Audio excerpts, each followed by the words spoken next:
You're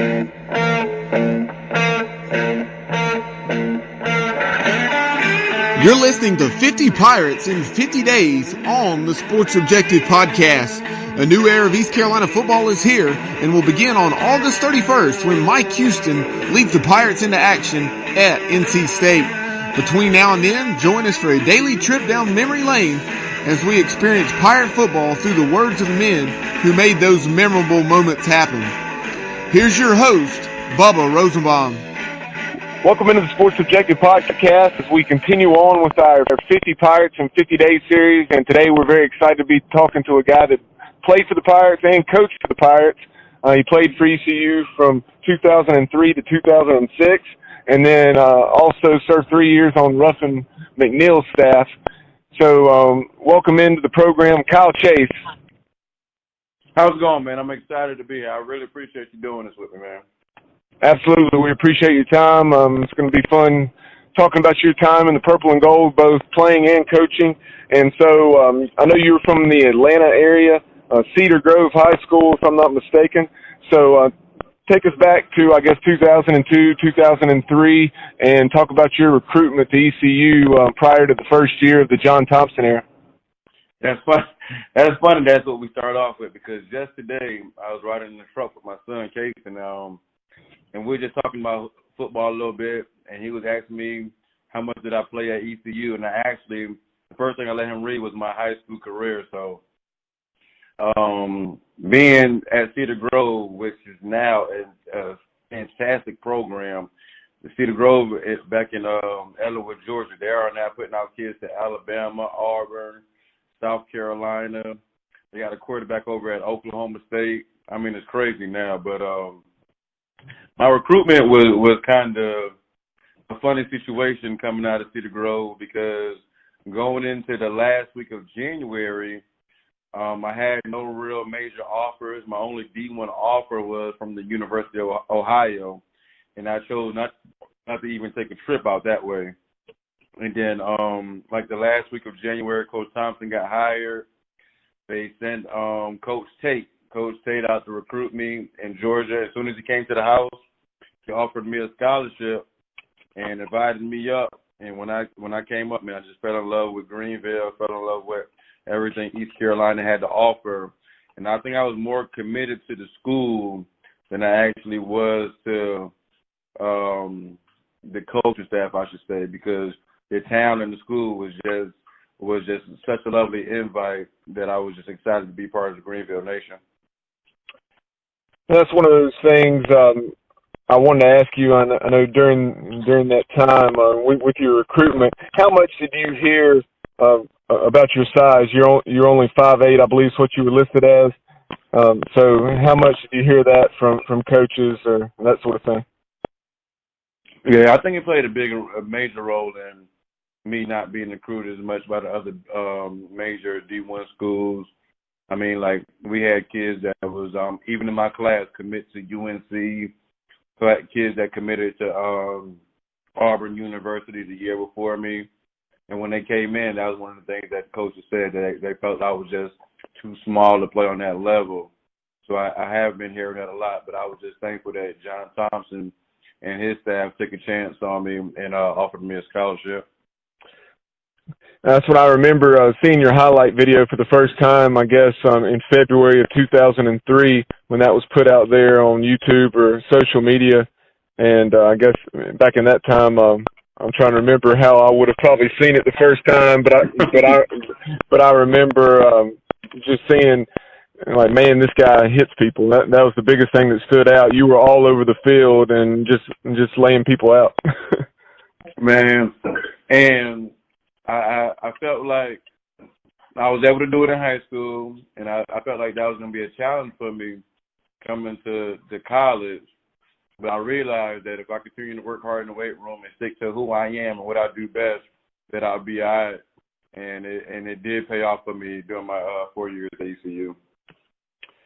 So your first year, that fall of 2003, you came in, you didn't redshirt, you played in 9 ball games and even started a couple. So talk about that, coming in and playing right off the bat.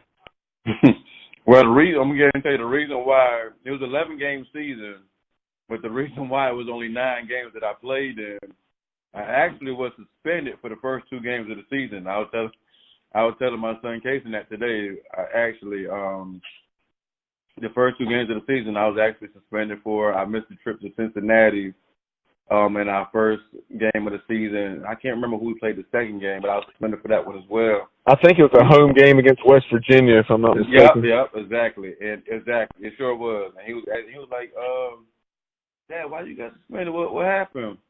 I just told him, coming in as an 18-year-old kid from Atlanta, Georgia, I was just a little rebellious to the coaching staff and had a little attitude on me and was talking back. And me and my great buddy of mine, Casey Ross, we both ended up getting suspended for the first 2 games of the season. That's when I first learned the word indefinitely. John Thompson said, "You are suspended from the team indefinitely," and I did not ever heard that word in my life until he told me I was suspended indefinitely. but after the first 2 games of the season, we actually had like a freshman game against what is it from Virginia? Fork Union or Hargrave, one of the 2. Right, it was Fork Union. We actually had a scrimmage game versus Fork Union, and they let me play, and I was able to show my skills and abilities versus them. And then next week, I was finally off suspension and was able to participate the rest of the season. So, do you remember who did those 2 starts come against? Do you recall? The 2 starts was the last 2 games of the season. I think one was versus Tulane, and then the last one would have been Southern Miss. What was the game before the Tulane game? It was. I don't recall. I do remember the final game was Southern Miss because I remember Eros Jean had a big game. Gotcha. I was set to start that Southern Miss game, but Coach came to me and said, "Well, we got a senior who is the last game of the season, and Travis Heath, which was a great role model for me and a great person for me to learn from. He was like, this is Travis Heath last year, and we're going to let him start. Else it would have been the last 3 games I would have been starting. But I did. I always was a team player and a team guy and had so much respect for the things that Travis Heath taught me. So he actually started that last game. Else it would have been the last 3 games of the season. So after that 2003 season where you come in, you play a fairly significant role for a freshman. In 2004, that's what you started all 11 ball games and were 4th on the team in tackles with 73. So what were your memories of that 2004 season? It was. I mean, I thought that was a great. It was a great experience, a great learning curve for me. We brought in a lot of JUCO kids. We brought in Zach Baker for me to, who played beside me at free safety. Great buddy Casey Ross. He started at corner beside me as well. And we had some great leadership with Chris Moore and Richard Kuntz. And compared to the teams that East Carolina has now, and even that we had in my junior and senior year, we was a very small, undeveloped team. We really was. But the fight and the battle that we had during my sophomore year was amazing, man. I was just so thankful I made it through that season with no injuries and was able to play every snap, every down on defense. But the experience that I got and the things I learned and the leadership from those seniors that year really, really built a lot of character for me. So near the end of that 2004 season with 2 games remaining, Coach Thompson was let go, and it was made clear that he would not return for the 2005 season. Then Coach Holtz and his staff come in, and then I know during the Thompson era, that's what I believe your position coach had been, was it Coach Graves, is that correct? Yep, sure it was. So he was someone that was just starting out in the business. I think prior to coming to ECU, he'd been a GA at Arkansas. And then so with Coach Holt coming in, you have a seasoned vet coaching you and Rick Smith. with the secondary, and we'll talk more later on because this relationship that you built with Coach Smith in 2005 and 2006 is one that would benefit you down the road in your coaching career. So in 2005 or going into that 2005 season, just talk a little bit about Coach Smith and what he meant to you, and then just the culture shift in the program. And exactly, it was a definitely major culture shift because those guys, Coach Holt, Coach Smith, they was very different from the coaching staff that we just been with, because the coaching staff that we just came from, they wasn't able to really teach us how to win. Coach Holt, Coach Smith, they taught us what it took to win. And that was period. That was bottom line. I think Coach John Thompson was one of the best players, coaches who really cared for us and really cared for our well-being. But like you said, it was a young, unexperienced staff who really was not able to teach us how to win. That's the culture and the breed that Coach Holtz brought to East Carolina. He taught us exactly what it was going to take to win, that we're going to put all our ego to the side, all our pride to the side, and we're going to do what it takes to win. And even with Coach Smith coming in, like I said, I was about 19, 20 years old, still a young, hard-headed kid from Atlanta. We didn't see eye to eye right off bat as well. And it took me a while to adapt to the things that Coach Smith wanted from us and the things that he was trying to teach us. And but at the end of the day, he always was going to do what was best for the team. And he really did love us and really did care for us. And once I realized that Coach Smith really do love us and care for us, that's when I was able to adapt to the culture and believe everything that guy told me and was really willing to do anything that he asked me to do.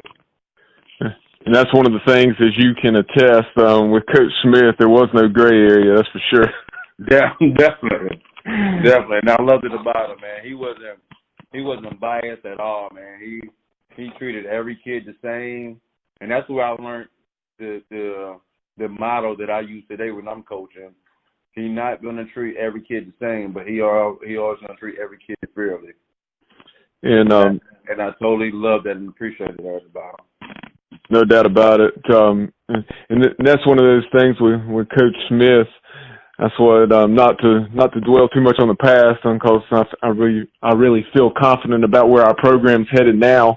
But when Coach Smith and when he stepped away after that 2016 season, and he said some of the things, even though he regretted saying them on the radio, I was deeply concerned because I knew I had a lot of trust and confidence in Rick Smith. But you knew what he was saying was going to come to pass. Right, and that's the thing. I said, uh-oh. Right. You knew he wasn't going to hold his tongue, and you knew what he was saying was going to be definitely true. Because, for one, he just been around the game for so long, man. And even some of the 60-year-olds that you meet at Walmart right now, they're going to speak what's on their mind. And Coach Smith, he always just spoke what was on his mind. And he also always was very true and very honest. And he'd been around the game for so long that he could see when a team is doing everything they need to do to be successful. So, Kyle, in that 2006 defense, I really feel, and I've said this to some of your teammates that we've had on, I really feel that defense is one of the more underrated defenses in East Carolina football history because you guys only allowed something like 20 or 21 points per ball game, and which was a remarkable turnaround from a couple seasons prior, as you know, because you lived it. But talk about Coach Hudson and then also just that 2006 season. Some of your teammates in the secondary, you've already talked about Casey Ross and like Pierre Parker, Travis Williams. So say a little bit about those guys in that 2006 season. See, yeah, like you said, it was a major turnaround because I think in 03, 04, we was giving up close to 34 points a game. And we knew we wasn't even better to win no ball games giving up 34 points a game. And I think our goal was to hold teams under maybe 24 points. And I knew that was going to give Coach said that would give ourselves a chance to win a lot of ball games because of the the offense that we was gonna be able to have, and it came to pass. But like you said, it was great to see guys be able to stay there with me all 4 years and be able to stick it out with me, like a guy like Casey Ross, like Pierre Parker. We came in together. I mean, Travis Williams, a kid from Florida, who was just a great corner, was just a great athlete for us. Like my freshman year, we had a great corner, Ero Jean, who didn't stick around for our final year. So the guys that did stick around all 4 years while we was there, I think we all really reaped the benefits of suffering those first 2 years, but really learning and really advancing and taking heed to what Coach Hudson was preaching for us. In our staff, when they built the new meeting rooms during my time there, and Coach Hud put a sign up on the door that said, "This is our foxhole, where we got to fight and we got to battle and protect each other in this foxhole." And that's the type of attitude that 2006 defense had. I mean, the defensive line was a bunch of young guys, but all those young guys ended up to be guys that ended up playing in the pros, like a Jay Ross and C.J. Wilson, and I think we really gelled together, man. We had some great young linebackers like Pierre Bell and Quentin Cotton, but that secondary was a group of older kids who've been through the fire, and even getting transferred Jamar Flournoy, and we all really got together, man, and took those beatings early, but it paid off for us our senior year. Yeah, that 2006 season, I mean, and after in the 2005 year, going 5-6, but seeing a lot of progress, really across the board. And then in 2006, you actually started off with a couple of losses and close calls up at Navy and down at UAB. I think about that UAB game. Every time I see Philip Henry, I think about that UAB game now. But every time. But yeah, those two ball games, I was at the Navy game, was not down at UAB, but certainly watching. And even though we lost the games, obviously we were ticked off that we lost, but you still didn't have a negative feel about things because you knew we missed on making a couple of plays, the difference between winning and losing those games. And then the next week against Memphis, we were down, I think it was maybe at least 2, maybe 3 touchdowns, maybe 21-0, 21-0, and then we just caught fire in the second half, and I just remember Dowdy Ficklin was rocking, and I said, we're still gonna make a bowl game, and sure enough, we did. Man, when that Memphis game, I think that's the game. I think K. Ross ended up catching a pick 6 that game. He did. And it's some great pictures from that moment. I think one of the pictures, Scotty Robinson got his helmet off. And just one of the greatest moments, man, of us really turning the corner and just seeing things come to life for us. And that was a real great moment. And it's crazy because I was watching, and I think it was 2005 when we played against them, though. I was watching D'Angelo Williams on ESPN today. And I was telling my son, I was like, yeah, we played against that guy in 2005. And it's just crazy how it all comes circle, man, and Memphis be a team that we really felt like we turned the corner against. Now, I tell you, when I think of Casey Ross, and you referenced the pick 6 against Memphis, that's what we made the road trip. My family and I, we made my dad and I, we made a last-minute road trip down to UCF because if we beat UCF, then that would have clinched bowl eligibility, from what I recall. So we make that trip down there, and when I think of Casey Ross, I think of that pick 6 he had in that ball game that was crucial, and then he threw the ball into the student section. and going there, maybe that Thursday, he asked Coach Smith. He said, "Coach Smith, if I get a pick 6," we all talked about it. He said, "I'm gonna toss the ball." Coach Smith said, "Go ahead and toss it. I paid the $300 or the $500, whatever it is, for another ball." And sure enough, he got that pick 6 and he tossed it as far as he can. That's why I think later on in the season, might have been against Southern Miss, Travis Williams got one, and he tossed the ball as far as he can in the stands as well. And it was what did Coach Holtz have to say about that?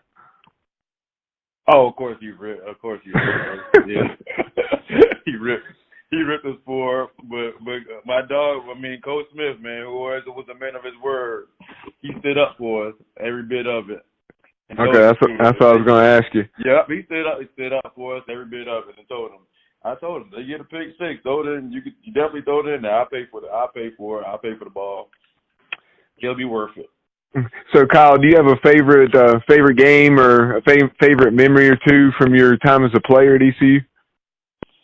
I think personally, my favorite time or favorite game was my senior year when we played West Virginia at home, national televised game, and against Patrick White and Steve Slayton, two guys who was up for the Heisman Trophy. And we came out there and played our butts off, man. I thought that was one of the hardest games. We played defensively, and our offense was able to make big plays and keep us right in the game. And I felt like Coach Hud made some great calls that allowed me to make some good plays for our defense in open field. And just it being a national televised game, I guess maybe like the number 3 or 4 team in the country at that time.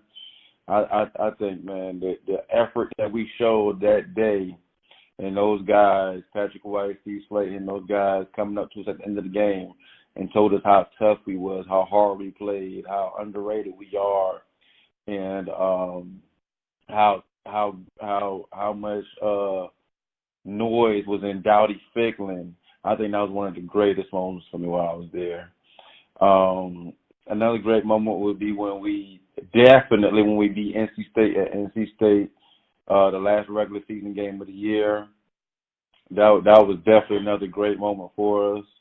And our senior season, coming from a 1-10 team and a 2-9 team to be able to make a bowl game our senior year, I think that really solidified my career at ECU. One of the things I remember about that NC State game, and one of my good friends is Britt Johnson, who was on the team. And after that win over the Wolfpack, I remember him going down in front of our fans and maybe some of our other players as well, using their helmet as a bowling ball. And since that solidified our spot in the PapaJohns.com Bowl. Man, when I tell you that was one of the best moments, because it did not feel like a away game, because we had so much of a great crowd there and so many Pirates traveled down to that game to see us, and it was a big rivalry game. It was an ESPN game, and of course they had Mario Williams and a couple other big name kids who played in the NFL, and for us to go down there and beat them, it wasn't convincingly, but it wasn't close either. Right. And the way that stadium was just rocking, that was at a night game as well. That was just a fantastic moment for us, man. Now, on the interior line, on defense, and they had, was it Tank Tyler? Tank, yeah, sure did. Because I remember he liked to talk, and he was notorious for getting 15-yard penalties, and he got one at a crucial moment in that game when he hit JP late. They had the running back Andre, what's his last name? He was actually from Greenville. Yes. Oh gosh. Because he scored the winning touchdown in 2008 when we got upset by him. Yeah, he ended up going to play a couple years in the league as well. Yeah, I drew it. But yeah, that was a great moment for us, man. JP took some tough hits, man, and made some tough throws to Andre Allison, and that was just a great moment for us. That week, I think we played Rice before that game, man. We'd have beat Rice, we'd have been in the conference championship, and we lost to them by a late field goal, which hurt so bad. But and that was Andre Brown. I didn't want to cut you off. Andre Brown, and like you said, he was from Greenville Rose. Yep. And he was a big-time kid, big-time running back who chose to go to NC State, and it paid off for him, man. He had a great career there and went to play a couple years with the New York Giants. But yeah, we lost the Rice the game before, and I ended up with like a maybe partial concussion. So I really didn't practice all week until maybe that Thursday and walk through that Friday. So I didn't know how much I was actually going to be able to play that Saturday. But God willing, I ended up playing the majority of the game that Saturday, man, and it was just phenomenal. The atmosphere was just phenomenal. It felt like a national championship. So before we move on and talk about your path into coaching, do you have a story or two that you can share about either Coach Hudd or Coach Smith? I know a lot of those are probably not suitable for family-friendly program, but those two guys, man, they work great together. I mean, it was just amazing how well they work together, man. I mean, even on the sideline, you'll hear Coach Hudd ask Coach Smith almost every time on the radio. So what coverage you want? What coverage you want? Should we blitz it here? Should we blitz here? Is it time to run cover 3?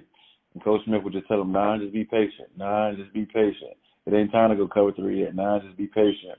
And then when we would call our cover 3 defense, it will always end up into a sack or an interception, man. And those guys, it was tough to see those guys be apart from each other. I wish Coach Hudd really had a chance to come back to ECU, man. But it was amazing. Even with the difference in the age and the separation in years, they really, really thought a lot alike, man, and was just on the same page with each other and really complimented each other so much. It was just a joy being able to coach by those guys. So after that 2006 season, talk a little bit about your path into coaching. I know you, I guess initially were team chaplain for J.H. Rose. Is that right? And then, yep, correct. Yep.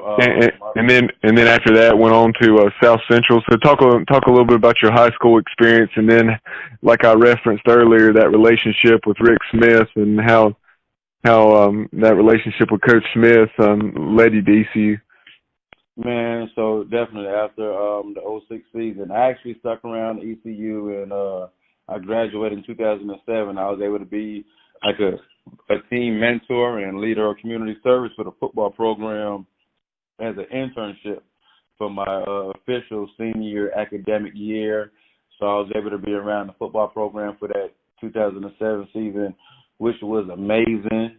Because actually going into camp of 2006, my senior year, Coach Smith asked me would I like to redshirt, because I haven't redshirted. He asked me, would you like to redshirt your 2006 year? Because we had so many safeties coming back in Jamar Flournoy and Zach Baker.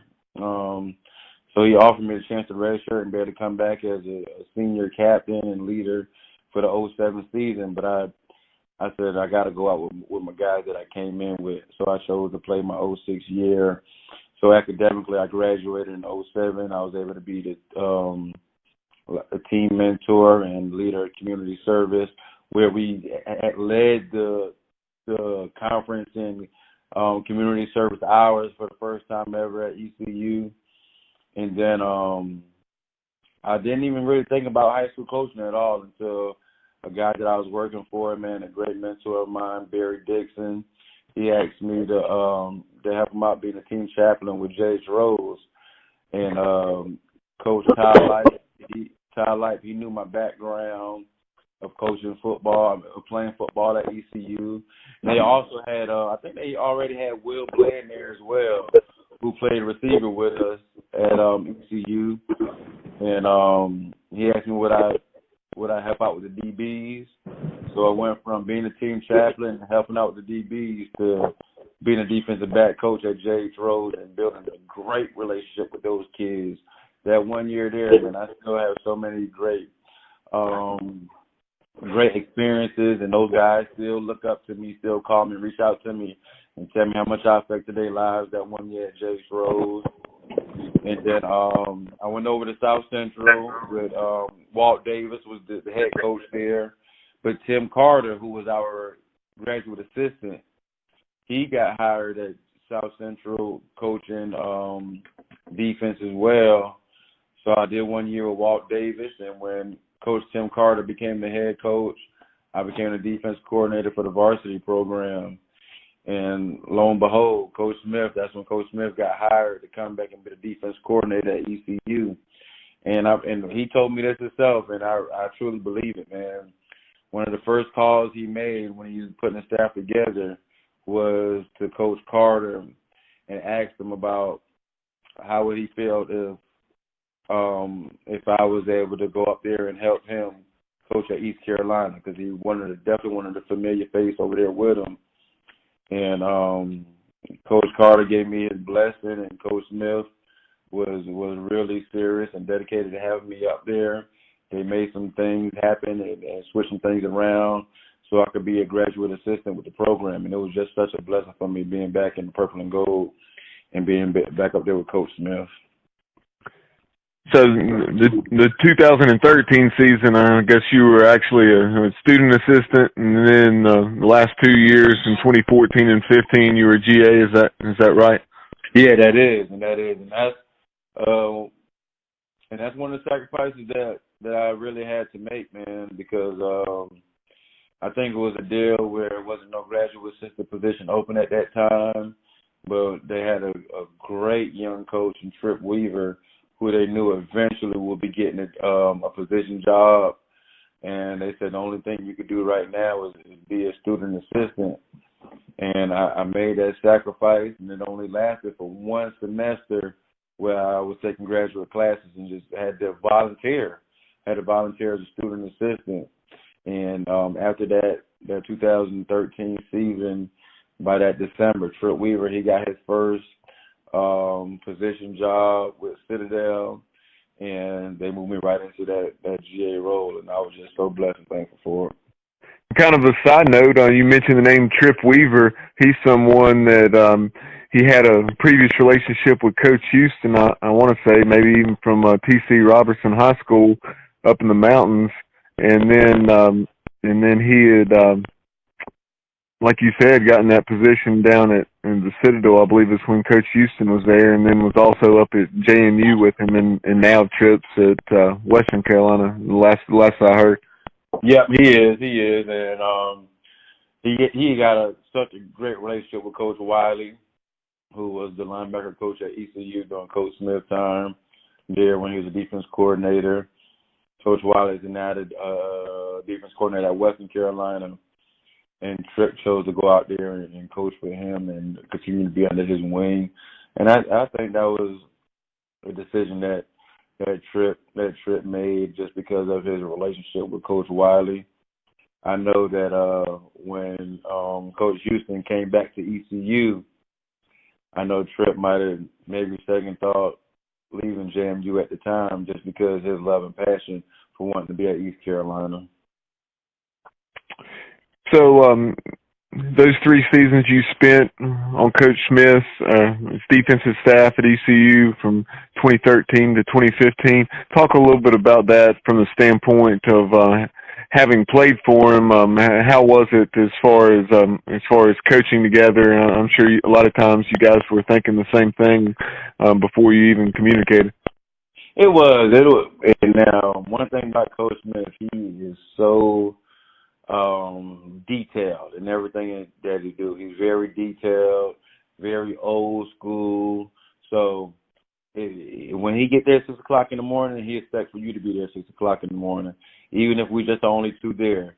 So if he wanted all his plays and everything that he did, he went and written down on a piece of paper. He don't want no print out from the computers.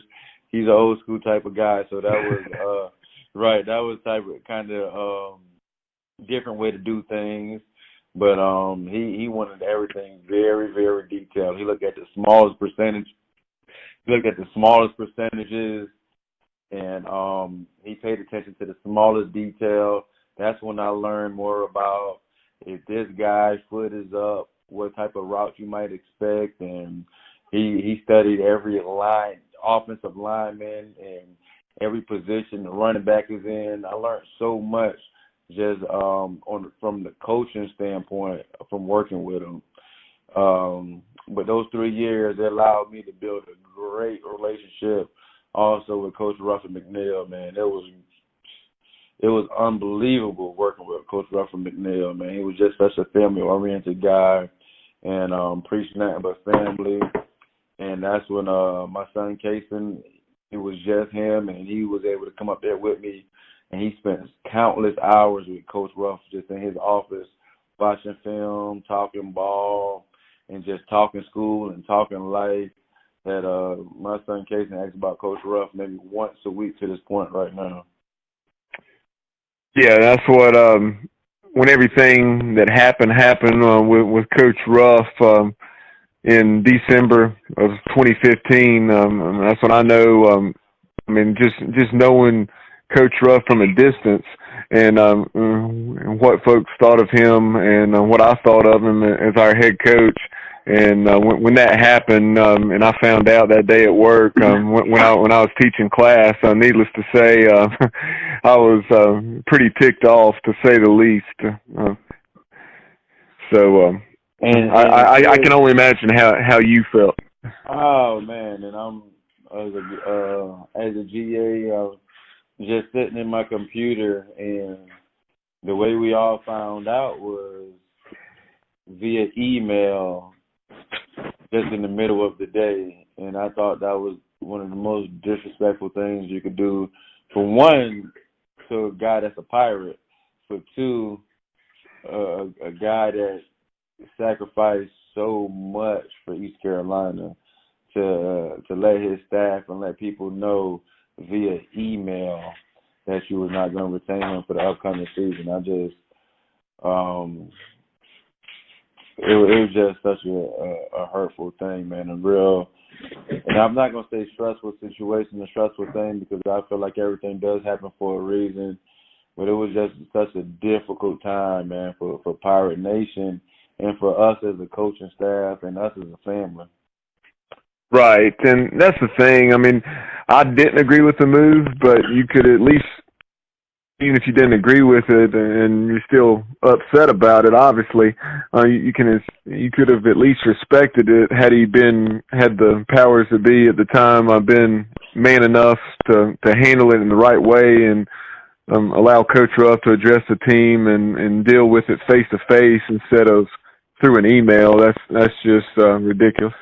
Yeah, I totally agree, man. That was the most hurtful thing, man. That a guy that had been there for 5 years and done so much for the program, it was just hard to believe that's why it was just such a hard to believe, because you wouldn't think that you would go that route for something for something so major. You just wouldn't go that route and handle it that way. And not to say that's why the program suffered, but nothing good is ever going to come out when you do things that way. Not at all. And it's a right way and a wrong way to do things, and that was undoubtedly the wrong way. But with Coach Ruff, after spending, I guess, 1 year at UVA, he was able to reunite with Lincoln Riley out there in Norman, and what a run they've had, and just very happy for the two of them. And then also Ryan Daugherty we have out there. Right. And then Dennis Simmons, who had been on the staff, I guess, prior to you coming on. And so, and Damon Magazoo as well. Damon Magazoo's out there as well. So, never did I think I'd be such a big Oklahoma fan. Right, exactly. And I'm just so happy for those guys. I'm so glad it worked out for Coach Ruff, man, because for one, it's well deserved by all means. But I think I just spent 1 year there with Lincoln Riley. Before, it might have been 1 or 2 seasons before he moved on. I guess it would have been 2013 and 14. Right, and before he moved on, and I just like, dang, I wish I'd have built a better relationship with him myself, honestly, and learned a little bit more from him, man. But honestly, man, the role that he played at ECU was definitely played a major part in why we were successful under Coach Ruff. By all means, man. Even from while we was in the staff meetings in the staff room, he voiced his opinion just as much as Coach Ruff. And Coach Ruff, having so much respect for him, he really valued Coach Lincoln's opinion, man. And not to say I thought that was odd. I just I just really understood, and that's when I really learned that Coach Lincoln Riley is a special guy and have a special knowledge and have a special skill set for this coaching business, this coaching profession. And I really do. I'm not going to say I regret, but I wish I really would have spent more time talking to him and learning from him. But I'm just so super duper happy for those guys, especially Ryan Doherty. After playing with him and coaching with him, I'm so happy for the success that he's having over there in Oklahoma. Coach Ruff is just well deserved and just well fit in that Lincoln Riley. I think that was Lincoln's first hire over there. Was getting Coach and Ruff and McNeil, and I think that it was just suiting and well fitting. And I'm so thankful for it. Just so thankful for everything Coach Ruff did for us. I'm so glad that he had the opportunity to go over there as well.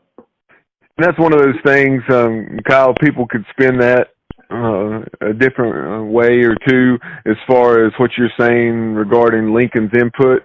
But the way I see it, Coach Ruff had been around the business a long time, and there you had Lincoln Riley that's in his late 20s, and you have a seasoned vet like Coach Ruff who is smart enough to see, like you said, everything that Lincoln brought to the table and trusted him rather than trying to micromanage. Exactly, totally exactly. Because for one, it takes a strong man to give that type of freedom to a 20-something-year-old, yeah. You know what I'm saying, guy in his early 30s. It takes a strong man, strong individual, and that's what Coach Ruff always preached, man. We're gonna check out ego at the door. We're definitely gonna check out ego at the door. We're not gonna be prideful, and and obviously he understood and knew what Lincoln was able to bring to the table, because it's definitely working out for him in the position that Lincoln's in now. So you telling me that you would not take advice from Lincoln Riley right now about a college program? You definitely would. And Coach Ruff seen that from him in his early ages. And like I said, he gave Lincoln Riley his first opportunity to be an offensive coordinator. And it paid. Not only did it pay off for Lincoln, but it's paying off for Coach Ruff as well. Absolutely. And so, unfortunately, after Coach Ruff was let go, you were obviously pondering your next move. And so talk a little bit about how you ended up at Chowan. Well, a guy that played football at ECU with us, he was a great teammate, and he was a walk-on defensive back, Kurt Von Bargen. He was actually the defense coordinator over at Chowan, and he used to come visit us at camps and came visit us at staff meetings and position meetings, and still hung around Coach Smith because he played under Coach Smith, and still learned and took some of Coach Smith coverages over to Chowan. And once we was let go, he reached out to me, asked would I be interested in coming up there and coaching ball with him at Chowan University. And I was able to go through the process just like every other candidate and go up there, interview, met with the head coach, and met with the assistant head coach and those guys up there. And I just felt like it only being an hour and maybe 10 minutes away, I think that was something I was able to do for me and my family. And I definitely still wanted to continue to coach ball.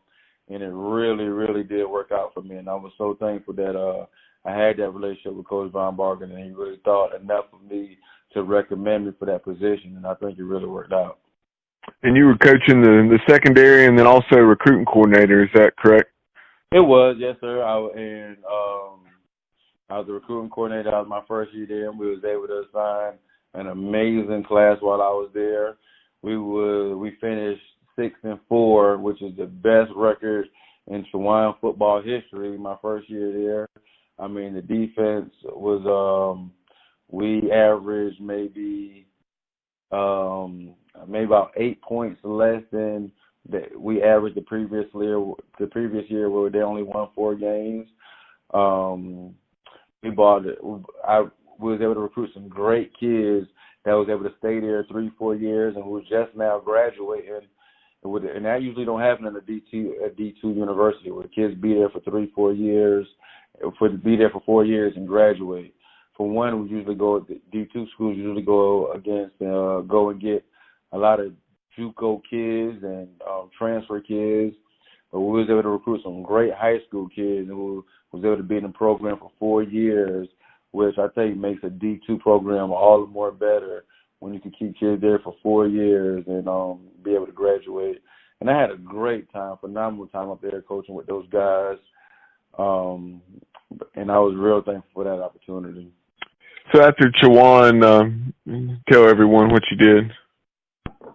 Well, after Chowan, I gave birth to my second child, my daughter, and I felt like I just needed to be closer to home so I could be an everyday part of her life. And I was interviewing and not say promised, but I was supposed to get the head coaching job at North Pitt High School here in Bethel, North Carolina, very close right here outside of Greenville. But the principal, he left and went to another school. So once I interviewed for the job here at North Pitt, the head coaching job, he felt like since it was my first year teaching that I wasn't ready to be a head football coach and be a first-year teacher at the same time. So he decided to not name nobody the head coach, but to have somebody as an interim head coach. And that's the role that he took. So I decided not to coach football at all that season. And after that is when I decided to get out of the school teaching and get back into the mental health field. And I was able to join the staff over at South Central the previous year. Okay, so tell Pirate Nation what you're up to currently. Obviously, you're still living right there in Greenville or right outside of Greenville. So, and then I know you also you've referenced your kids and how active you are, obviously, in their life. And then I know you have at least one, if not a couple of sons that are playing football. Is that right? Well, just one, my son Kason Chase. That was and that was one of the blessings in disguise. Me coaching at North Pitt High School allowed me to be a full-time football coach for his program with Greenville Titans. In his first year playing tackle football, we went 10-0 and won a championship. So that was amazing for us. Then the following year, I went and was the quarterbacks and running back coach for South Central High School. We went 11-0, had an undefeated season. Beat J.H. Rose, beat D.H. Conley, and won the conference championship. Now we got one of the kids that was there on that team, Jeremy Lewis, who's going to be at ECU this year, which was amazing. I just had my third child, my second son, little Kylan Ali Chase, and I'm able to be here and watch him grow and develop. This year I'll be coaching my son's football team again for our third season. I've been working in the mental health field with adults and with children the past 3 years, but I have about over 10 years experience in the mental health field. And I recently accepted a job as a social worker here in Pitt County for DSS in a child welfare program. So I'm looking forward to that new chapter of my life. God has been good for us, man. I got my fiance, Shanice Furlow. We plan to get married within the next 6 months, and things just been going great for me. Now, obviously, during your time as a player, that's what Coach Shank and then Donnie Kirkpatrick, and they were there on the offensive staff. So talk a little bit about Coach Houston and where you feel our program's headed under Coach Houston, and then also the return of Coach Shank and Donnie Kirkpatrick. Man, it was so great to see Coach DK and Shank return back to Greenville, man.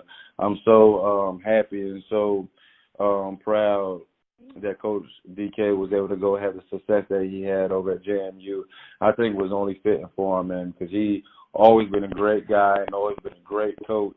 And for him to go to JMU and go win him a national championship, I think it's just so well deserved for him.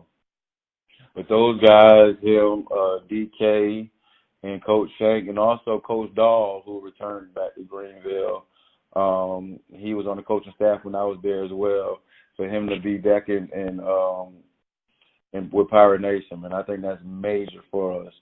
But I think Coach Houston, my time meeting him, I met him several different times, man.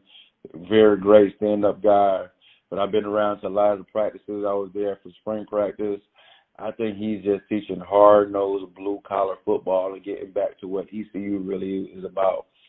We're not so much caught on going after the 5 stars, the 4 stars, but we recruiting kids who want to be at ECU, we recruiting kids who want to work hard, who want to develop, and who want to play tough-nosed football. And I think the fact that we are getting to being a blue-collar, hard-working football team, I think that's definitely going to translate to success on the football field. I know Coach Houston, he's been preaching about how you can definitely count on us competing when we hit that football field, and that competitive nature is definitely going to turn into some wins for ECU. And I'm so thankful and so looking forward to the team that he's going to put on the field on these upcoming Saturdays.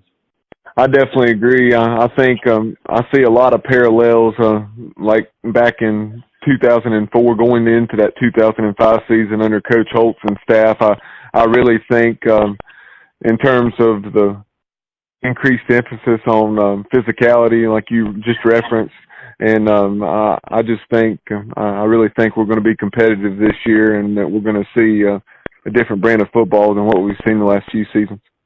I mean, I totally agree. I remember going out to spring practice under the last coaching staff, and they talking about how you don't have to win up front to be a successful football team.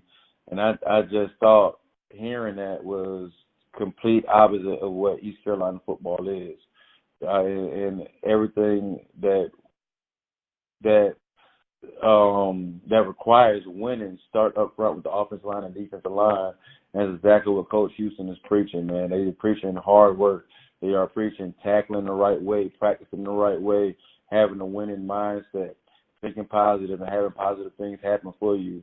And I think the coaching staff that he brought over from JMU, man, has been phenomenal. I think they are a great mixture of young and experienced staff who works well and getting a great response from these players here at ECU. We got my boy Kobe Gore still on the staff, who me and Coach Smith, we recruited him from out of South Carolina, and Ferrier, the receiver from Florida, he's part of the staff that we recruited as well. And I think those kids are phenomenal kids who are going to be leader for us. But Kobe Gore is what a true Pirate is, man, just who've been through tough times, tough situations, but continue to thrive and work hard. And I think things that Coach Houston is preaching, man, to these kids, I think is exactly what Pirate football needed. No doubt about it. Better days are ahead for sure. I can't wait, and we're obviously here just a few days away from the guys reporting on Thursday, and then first practice on Friday. So that season opener at Carter Finley Stadium against NC State will be here before we know it. Ooh, it's going to be rocking. I'm looking forward to it, man. I think our schedule is so fitting for what we're doing right now as well. If the previous staff was still here, I think I'd be a little nervous going into it. But I think the schedule that we have is just so fitting to everything that we got going on, going to a tough rivalry game. And I know our guys are going to go out there and compete their butts off and going to earn everything that happens for them this season. And I'm just looking forward to it. No doubt about it. Well, Kyle, you've been very generous with your time. We certainly appreciate it, and we certainly look forward to having you back on down the road during the season at some point to maybe recap or preview one of the games, if you'd be up for that. And thanks again. We really appreciate your time. Man, no problem. I appreciate it, man. I think the thing that you're doing with this 50 for 50 is amazing as well. I've been able to catch up and listen to some of the great stories from some of my old teammates, like a Dontre Brown, who's a character and a comedian, and is a true comedian, man. But I think what you're doing is great, man. It's giving everybody the anticipation and that they need, looking forward to the season. I'm just glad that you chose me to be a part of it. Absolutely. Spread the word with your teammates and some of those guys that you referenced, Pierre Parker, Casey Ross, etc. We'd love to have them on as well. So connect us with them, and we'll get them on down the road. Well, you definitely got to. Definitely got to link you up with James Pinckney, man. I talk to JP at least twice a week, and he just sent me some footage of we had our game on versus Tulane, I think back in 2004. Yeah, the ECU flashbacks on Instagram. Yeah. I actually saw that maybe yesterday or something. Yeah, so you definitely got to talk to JP. I said, JP, why you ain't telling me the game was come on? He said, for what? So you can see yourself missing a whole bunch of tackles? We still joke around with each other. We still talk every day, man. Him and his family doing great down there. He got 2 girls, one playing basketball. She's going to be tall and long like him. And he's coaching high school football down there and coaching her AAU basketball teams. So that would be definitely I think y'all would have a great time talking and catching up with each other. Absolutely. That's what he was certainly one of the more underrated quarterbacks in East Carolina history, and because there, especially like in 2004, that's what he really took a beating. Yeah, definitely. I think he's still limp from some of them days right now. Yeah, but I just remember. I was like, sooner or later he might not get up. I was like, holy cow! And that joker tough as nails, got up every time, man. Yeah, I was like, holy cow! Until Lincoln Riley came in and we just started throwing the ball to every inch of the field, JP had a lot of those ECU passing records now. He really did. No doubt about it. We certainly look forward to catching up with him. We actually reached out to him here shortly, and we're just trying to nail down a date. But every time I see him, the videos he's putting on Instagram, he's training a quarterback on the beach. Yeah, he out there working hard. Yeah. He is, man. He's a busy dude. He out there working hard. But I'll definitely let him know, man, that you're doing a great thing, and it'll be phenomenal just to hear some of the stories and moments they got to share as well.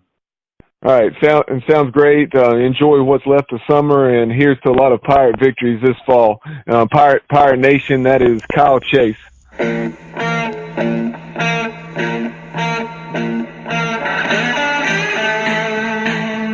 That concludes this edition of 50 Pirates in 50 Days on the Sports Objective. Remember, join us daily between now and game day as we'll talk Pirate football with players from various eras. All these interviews are available exclusively on SoundCloud and our YouTube channel. Remember to subscribe and follow so you're alerted when we post new content. Thank you so much for listening, and as always, go Pirates!